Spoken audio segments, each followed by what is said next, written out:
Hi everyone, welcome back to Codement Mastery. In today's video, let us solve some practice questions from compliance and regulatory. This video is going to be very important for those who are practicing for the CPC exam this year. Let's start with the first question.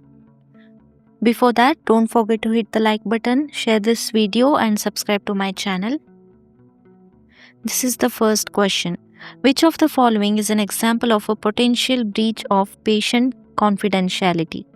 Option A. Discussing a patient's medical condition with their family members without consent. Option B. Obtaining informed consent before surgery. Option C. Reporting suspected child abuse to the appropriate authorities. Option D. Informing a patient of their diagnosis and treatment options. And the right answer is option A. Discussing patient's medical condition with their family members without consent. Patient confidentiality is a fundamental principle in healthcare, and sharing patients' medical information without consent is a violation of that principle. Next question. Which of the following is an ethical consideration when coding medical records? Option A. Assigning codes based on the highest level of reimbursement. Option B. Reporting only accurate and complete codes based on documentation. Option C. Assigning codes to make the patient's condition seem more severe. Option D. Ignoring discrepancies in the medical documentation.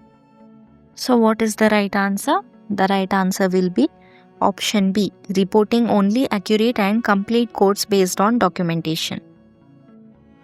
So according to ethical coding practice, we have to report accurate and complete codes based on the medical documentation provided. The other options are wrong because it involves actions that could be considered fraudulent or unethical. Next question. What is the primary role of a medical coder in the context of healthcare fraud and abuse prevention? Option A. Investigating potential fraud cases. Option B. Ensuring accurate and compliant coding and billing practices. Option C. Reporting colleagues who engage in unethical behavior. Option D. Advising patients on their rights and responsibilities.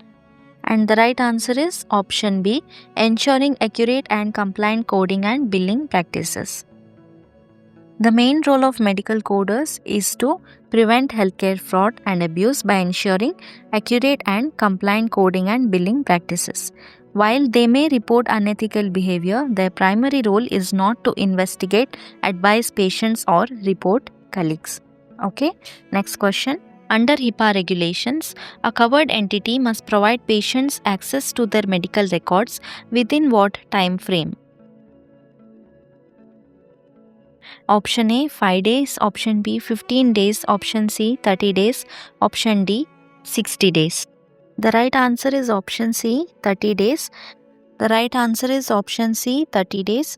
According to HIPAA regulations, a covered entity must provide patients with access to their medical records within 30 days of the patient's request.